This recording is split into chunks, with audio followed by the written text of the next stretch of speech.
Hello again, my lovelies, and welcome back to another review from Through the Eyes of Enji, where we're looking at 101 films over 365 days, raising money for We Are With You and the Shawbury Village Players. Now, today is not the most requested film that I've been asked to do. That honour would go to Starship Troopers, but it is certainly the one I know more than a few people have been waiting for me to talk about again. Today we are looking at the 2015 version of the Fantastic Four, or Jesus Christ, otherwise known as Fan Four Stick. Released in 2015, directed by Josh Trank, written by Jeremy Slater, Simon Kinberg, and Josh Trank, based on the comics by Stan Lee and Jack Kirby. Starring Miles Teller as Reed Richards, Michael B. Jordan as Johnny Storm, Kate Mara as Sue Storm, Jamie Bell as Ben Grimm and The Thing, and Toby Kebbell as Victor Von Doom and also Doctor Doom. Four young outsiders teleport to an alternative and dangerous universe, which alters their physical form in shocking ways. The four must learn to harness their new abilities and work together to save Earth from a former friend turned enemy. Alright, bloody hell. I have absolutely no idea where to start. I've got absolutely no idea. I was going to put out the Underworld review today. It is ready to go, and it's just needs to be recorded, and I'm going to do that on Wednesday. But last night, we had a bit of a scare because Winter wouldn't come back in, and when she did, she was limping. So I really wanted to do a review of something that'd be nice and easy for me to do, and I remembered that I had Fan Four Stick waiting to be done. So I decided to load my shotgun, stand around a barrel, and shoot some fucking fish. And Fan Four Stick was the reason I started actually writing film reviews again when it came out in 2015. And in fact, I actually spent most of the evening after watching the film, a film I was actually really looking forward to, I might add, writing the review up and unloading my frustration about the film onto the page. And what I've done with this review is I've actually pulled up my review from 2015 and updated it. And I was struck watching it just how much I hated the film.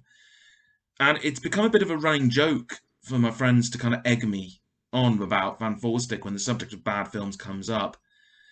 And so there was a part of me that was kind of perversely looking forward to watching it again to see if I was a bit too harsh the first time round. Yeah, no.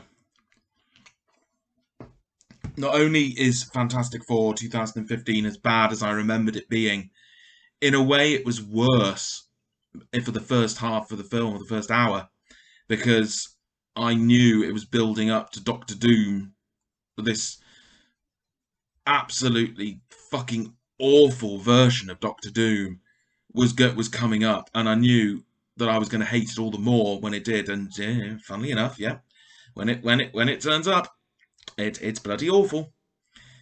So look, I'm a little older now, and arguably a little wiser, and my feelings on the film have deepened in the 5 and a bit years since I first watched it. And I don't feel the same consuming anger I did when I first watched Fan Four Stick.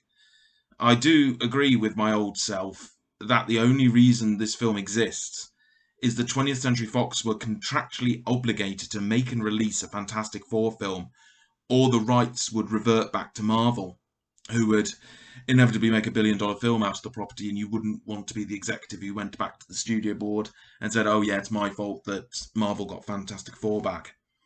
However, rather than give the film to talented, passionate filmmakers to make a really good film, which did happen a few times with the X-Men franchise, they gave it to Josh Trank, seemingly purely on the basis that he made Chronicle, which, is a fine film, but it's not really good enough to warrant being given the reins to the first superhero family as such an iconic property as the Fantastic Four. Now, I'm not making this review as a lifelong lover of comic books and comic book movies.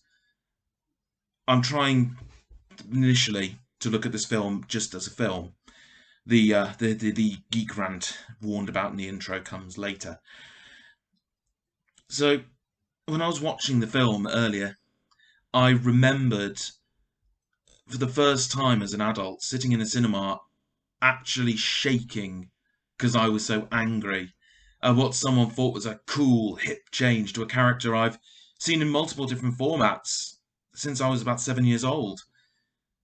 And, even then, I really should have seen the signs. This was a massively over the top marketing campaign, which probably cost as much as the film itself, with constant reports of reshoots and problems with the production that were being fed out to the public as we got closer and closer to the release date. So when the studio finally unveils their flaming pile of shite, they've got someone to blame for the shit sandwich that they're delivering. I mean, the film gives us a Reed Richards who's just an insufferable nerd.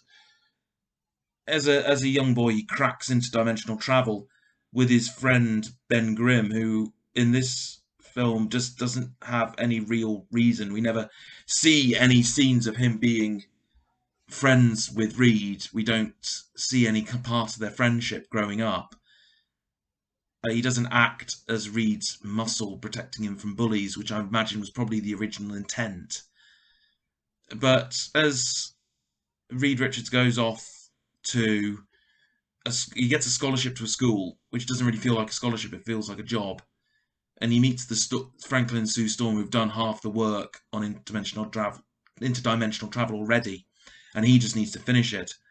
And at that point in the film, we kind of lose Ben for a while, and we gain this dark Nolan-esque version of Johnny Storm, who's just a troubled teen now.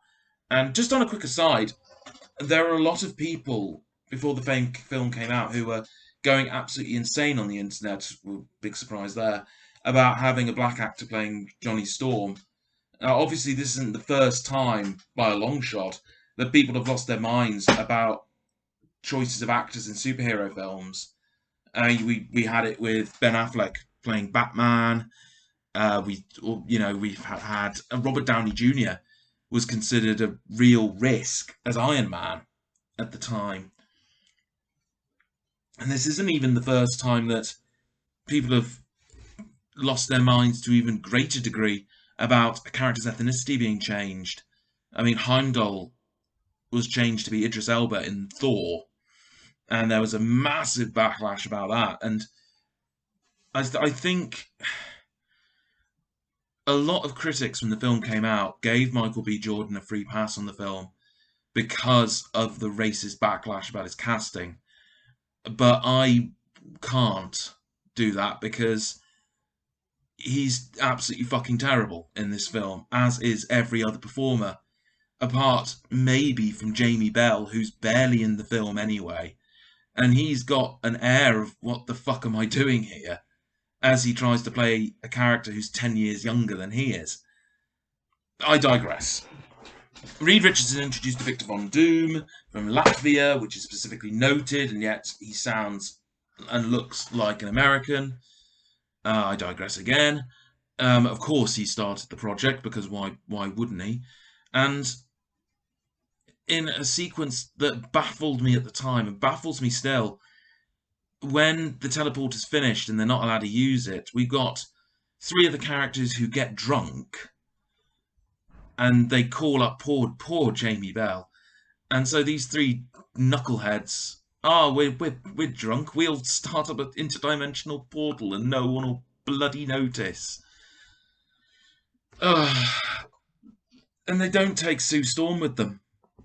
Sue Storm gets her powers in a Fantastic Four film because she just kind of wanders into the room after about 5 minutes of our knucklehead drunks in another dimension just pissing about. And we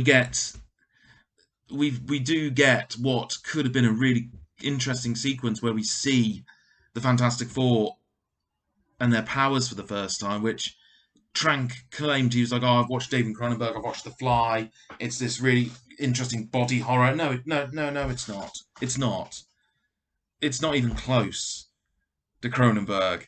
It's let's stretch out Miles Teller, strap him to a table, and tell him to move his index finger whilst he whines about wanting to know where Ben Grimm is. And then the film cuts forward a year, and it's as blunt as that. It's Reed Richards climbs out of a vent, and boom, year later. And at this point, I was thinking to myself, in the scale of bad superhero films, if we imagine the bad superhero film train track, we'd passed the Green Lantern station, we'd passed Superman 3, we were on the direct train to worst, and the next stop was Batman and Robin. At this point, the thing starts working for the army.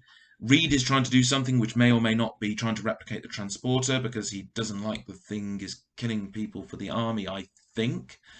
We're showing Reed Richards having this deep, great, lifelong friendship with Ben Grimm, but we haven't seen anything that's actually that tells us that they are friends, apart from him looking really sad looking at a photograph. And I'm sorry, but Miles Teller is not a talented enough actor to be able to show that kind of emotion without having to explain everything, because he's got maybe 2 or 3 facial expressions, and he's fucking. Kit Harington was the original choice to play this role, and Kit Harington, whilst is not a good actor, let's get that straight. Yes, I know he was pretty good as Jon Snow in Game of Thrones. I'll give you that. But have you seen anything else good with him in? Pompeii is, okay, fair enough, a beer and pretzels film, and I kind of love it, but that's a guilty pleasure. But you watch the Spooks film, and he's just awful. Anyway, back to this fucking Fan Four stick. The human Johnny Storm is desperate to go out and kill people for the army, but again, he has all these speeches about how he was supposed to do something, and this is maybe what he's supposed to do, and he's so self-righteously up his own arse, and Michael B. Jordan cannot sell that. We don't have gifted performers in this. We have the lowest common denominator. And unfortunately, with all this, we then see Doctor Doom, because, Victor Von Doom dies on the initial trip while he's drunk. And he comes back and he has this whole thing about how people have destroyed the Earth and he's going to destroy Earth. Yeah, it's saying it out loud makes it sound even worse. And that's kind of it. I mean, the film pulls out this final confrontation. For those of you who hated Superman Returns, by the way, this was the second action sequence in the film, which is a lot less than Superman, which I love almost as much as I hate this film.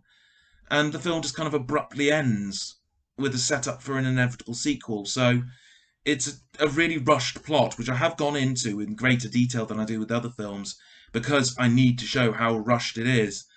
And I think I've highlighted enough times that it's just appalling acting. A script which I really hope was written by volunteers, so no one got paid actual fucking money for it. And it's really dreadfully cheap special effects, and it's just such a blatant cash-in that we've got the rights. We need to just chew a film out to keep those rights. And it's that kind of thinking, this filmmaking by accountants, that led to us getting the Amazing Spider-Man films from Sony. And I remember watching it in the cinema, hating every minute I was spending with the film, whereas now, 5+ years later, watching it on my sofa, it was a slightly different experience. See, I promised myself years and years and years ago that I would never walk out of a film. I would stick with it to the end. In the cinema, in my living room, I just felt cold and bored, and yeah, I could just switch it off, but I had to see it through. And for the first hour of the film, I held my ground. I watched it without stopping. I knew it was going to get worse because I remembered what they do to Doctor Doom in the film. And just like when I first saw it, the reimagining of Doctor Doom with these unexplained psychic powers who can make people's heads explode just by looking at them. And I'm sitting there watching it thinking, I know we've got a final confrontation coming. How on earth does he not just look at Reed Richards and just, you're dead. Look at Sue Storm. You're dead. because there's no explanation or identification of what he can do, it's almost like there's a few lines missing where he tries to use the head popping move on the Fantastic Four. It's like, oh, they've been to Planet Zero or whatever the bloody hell this alternate dimension is called, and so they're immune to it. There's nothing, no kind of explanation like that, and it's just lazy, boring, slow, and that's me as a amateur film critic talking. If you're not interested in the ranting of a die-hard lover of comics and films in general, you could probably skip to my final comments at the end of the video now. Okay? Okay. I'm a geek. I say this openly, and it doesn't bother me as much as it once did. The act of being a geek is now in the mainstream, and as Simon Pegg quite rightly said, it gives you a license to openly love the things you care about without the worry of reprisal. His exact words being that being a geek is extremely liberating. I love comics. I got into comics watching films of comic book properties. When I was about 6 years old, I saw Superman 2, and not long after, I saw Tim Burton's Batman. And whilst I don't have an encyclopedic level of knowledge when it comes to the source material of these things, I think it's pretty safe to say that I do know my shit. What I know, and what many great directors have known, but have not passed on to the likes of Brett Ratner and Josh Trank, who directed this particular garbage fire, is the magic rule of making comic book films. You can take a property which people are willing to shed blood over and will quote law on verbatim, and you can change essential parts of that mythology, and you can do anything you want as long as you stay true to the soul of the characters. And that's it. Now, comic book films have had a really rocky history with this. I remember when the first Raimi Spider-Man film was coming out, there was no Gwen Stacy, it was a robotic Green Goblin suit, and our organic web shooters, and people lost their fucking minds. And it happened again with the X-Men. Rogue was not the Rogue people thought of, because most people, when they think of Rogue, will think of the 90s cartoon, myself included, and there was no classic costumes, Gambit wasn't in it, and yet the film still worked. It worked with Spider-Man because Peter Parker in that first film, despite being played by a terrible actor, they got the soul of Peter Parker's character down. And it worked for the X-Men because they got on the money the sound of the claws coming out. And when Patrick Stewart said, "Welcome to Charles Xavier's School for the Gifted," that just hit the nail on the head. Now, the internet being what it is, if it had been around in the 80s to the state it is now, Twitter had been around in the 80s, I can only imagine the nuclear fanboy rage of Michael Keaton being announced to be Batman. Fantastic Four doesn't get that rule. It doesn't know what it wants to be. It thinks it wants to be like the Christopher Nolan Batman films, where it's very dark and gritty and serious. But at the same time, it's still got some of the lines from the comics. We still have Flame On, we've still got inevitably It's Clobbering Time, and it ditches all of the over-the-top, fantastic you might say, parts of the comics, and yet still wants us to root for a guy who can set himself on fire and fly. And come the end of the film, we've got these knuckleheads making demands of the US government and are now a team, and I don't know why. No one else I saw the film with knows why, and fuck knows if the writers knew why. I don't want to watch a Fantastic Four film to see a really, really shitty performance by Mars fucking Teller as he tries to flirt with Sue Storm. I don't want to see the Human Torch in a fucking drag race, and I don't want to sit through an hour of this to finally get the Fantastic Four, the Fantastic fucking Four, on screen together and not doing anything. And like Doctor Doom looks like the fucking Terminator with kryptonite laced through him. So when the Green 101 first kind of is shown for the first time, where he's kind of amalgamated with his spacesuit, I was getting really wound up because those goddamn psychic powers. How is it we've never had a good Doctor Doom? He's a dictator, a mad scientist, a wizard. He is probably the best Marvel superhero. He's not the Terminator. And at least in the previous Fantastic Four films, yeah, even the fucking Rise of the Silver Surfer, which is actually painfully better than this, we at least saw him turning into Doctor Doom. If we don't know what he's capable of, it doesn't. It's the equivalent of a playground fight where someone says they've got an everything-proof shield. There's no sense of threat because we don't understand the threat. And I just found myself not giving a shit about any of these characters. And this is even without images that were in the bloody trailer, which don't show up in the film. We never really get to see the Fantastic Four in action, apart from for about 3 or 4 minutes at the end, because, I don't know, it's too expensive. I mean, even the first X-Men, which was done on a shoestring budget by a director who can't do action, still managed to get a couple of good action sequences in that showed the X-Men working together as a team. And I suppose that's a good way of segueing into. It's really hard to describe how cheap this film looks with its dark warehouse interiors. And it's just full of usual cliches like evil members of the board, the boogeyman of the government taking control.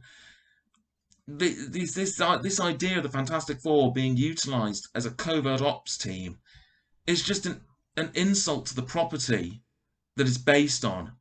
These are heroes, goddammit, and I want them to be portrayed as such. Not a thing who's a mercenary for the government, who's not, the missions aren't explained. He's saved lives, he's pulled tanks apart. He specifically shows one post-action breakdown on a screen with like 43 confirmed kills. And this is the thing, man. It's one of my favourite characters from the shared Marvel universe. And yeah, okay, he looks better than the previous Fantastic Four films. That's not particularly hard. Even there is a rocky plate where his genitals should be. He might look better, but his only character trait is he's pissed off at Reed Richards. He just mopes constantly. And it doesn't even hint of the character of Ben Grimm that we've seen on the page. The one who, in Civil War, just has to watch Sue Storm leaving, but is unable to follow her because his loyalty is to Reed. And the Thing has always had this conflict within himself of he knows what he looks like, and it takes time for him to come to terms with that. But they don't even broach on this, really. And it might not be the most complex character in the world, but he's endured for over 50 fucking years. And I feel like we shouldn't even talk about Sue Storm because the film doesn't give a two shits about her. She doesn't go on the drunken trip that gives them their powers. She just gets them from being in the nearby vicinity. It's the worst possible portrayal of Susan Storm. And Reed Richards, fuck him. Seriously, I can't really think. Fuck this. The little bit of the film when he's out on the run from the government is such horseshit. Reed Richards, he's escaped the FBI, he's escaped the CIA. He's not even fucking 20 and he's a private schoolboy. In the year he's away, he's managed to be an expert thief, obtain combat training to be able to beat up multiple soldiers who come to catch him, and is somehow operating this technical operation out of his hut. And whilst you could say that, I don't know, maybe a film about what Reed Richards did and how he obtained those skills might be more interesting. But no, I don't want to watch 2 hours of Miles Teller moping around some cheap-looking woods. I've got paint to watch dry. I'll quite happily have a sweaty Boris Johnson lap dance That'd probably be more preferable to watching 2 hours of Miles fucking Teller running around a wood. You want to see a Fantastic Four film that really works? Go online. Order The Incredibles. Go from there. There's something fundamental missing from this film. Something which a lot of the Marvel films seem to have forgotten. That these things are allowed to be fun. I could, maybe, buy the whole Fantastic Four as a Black Ops team if I could actually see them working together and not just being angry with each other or lecturing each other. And, just spending some time watching them bond as a team. Reg Cathey's in this as Franklin Storm, which is Sue and Johnny's father. And he's trying to play this father figure who gives out these constant, slow, boring speeches about teamwork and family. And the only time we see this manifesting with our fucking unlikable dicks that we've got as four main characters is that they can punch something masquerading as Doctor Doom more effectively if they all do it at the same time. After watching Fantastic Four for the first time in 2015, I declared it the worst superhero film of all time. Now, granted, since then, we've had some real stinkers of superhero films come along, like X-Men Apocalypse was really bad, Batman v Superman is a film I want to like, but I'm slowly coming around to acknowledging that it really wasn't very good. And I've come to see other superhero films differently as well. As much as I thought that Fantastic Four was just an awful, awful film, I couldn't shake the fact that it's not nearly as bad as Spider-Man 3 was. And I didn't find myself resenting the film or resenting the time I had to spend on the film like I did with Spider-Man 3. At least this one hasn't got an awkward fuck who whacks women. Was there anything in the film that was positive? Miles Teller gets headbutted at one point, which is funny. And it's only an hour and a half, so I didn't have to waste too much of my life on it. This doesn't make up for everything so goddamn dark. The by the numbers soundtrack. When I'm writing up my notes, I tend to put the film soundtrack on for reasons. And I did that with this one, but I also added in a couple of tracks from the Green Lantern soundtrack, and I couldn't tell the difference. Once again, we've got a by the numbers soundtrack.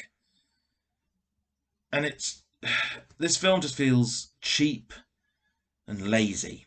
You can tell when they're doing the reshoots because Miles Teller has like his teenager facial hair, and Kate Mara's hair it changes because before the reshoots she actually dyed her hair, so they had to stick a wig on her. These characters are just a tick box exercise. Let's make sure we get all of the famous character traits and catchphrases while being so goddamn serious based on characters which are among the brightest designed of all the Marvel characters, who got into cosmic adventures and saved people and were a team, were family. I looked down at my notebook when the film finished to start typing up my notes, and at some point early on in the film I just scribbled across the top of the page, just said, why? Why indeed? So that's Fantastic Four. It's done. It's over. Probably the longest review I've done so far, which was almost inevitable when talking about this particular piece of shit. So Underworld will come out on Wednesday, I hope. And then the next two films I'm doing after that will be The Two Popes and Excalibur. So there is a mystical point in my future. It's called I'm going to watch films that I like. I can't wait to watch films I bloody like. That's probably a bit of a spoiler for my Underworld review, I guess. So thank you very much indeed for watching. Please subscribe so you get the updates when I do more reviews come out. And also like the video, share it around, and we will see you again soon. Thank you very much again for watching, and thank you everyone who donated, and I will see you again soon.